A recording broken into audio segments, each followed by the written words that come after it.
Adakah terdapat mana-mana badan kawal sedia yang menyedia dagangan forex? Ya, terdapat banyak badan kawal sedia yang menyedia dagangan forex di pelbagai negara.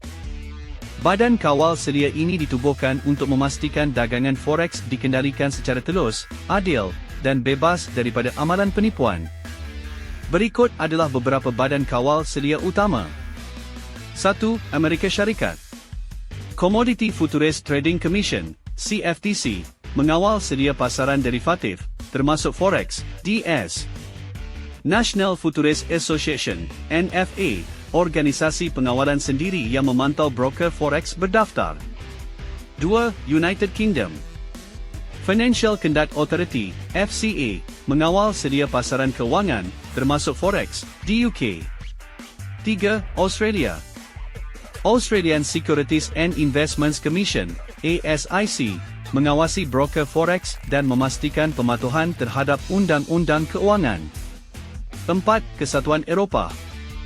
European Securities and Markets Authority, ESMA, memberikan panduan dan kawal sedia pasaran forex di seluruh EU. Setiap negara anggota EU juga mempunyai badan kawal sedia masing-masing, seperti BaFin, Jerman. AMF, Perancis. 5. Jepun. Financial Services Agency, FSA, mengatur pasaran forex dengan kawalan ketat terhadap leverage dan amalan broker. 6. Malaysia.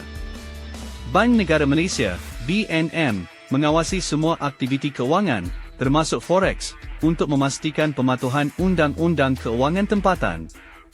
7. Singapura. Monetary Authority of Singapore, MAS, memastikan broker forex di Singapura mematuhi standard peraturan. 8. Switzerland. Swiss Financial Market Supervisory Authority, FINMA, mengawal sedia semua aktiviti keuangan, termasuk forex, di Switzerland. Setiap pedagang dinasihatkan untuk memastikan broker yang mereka gunakan berdaftar dengan badan kawal sedia yang diiktiraf.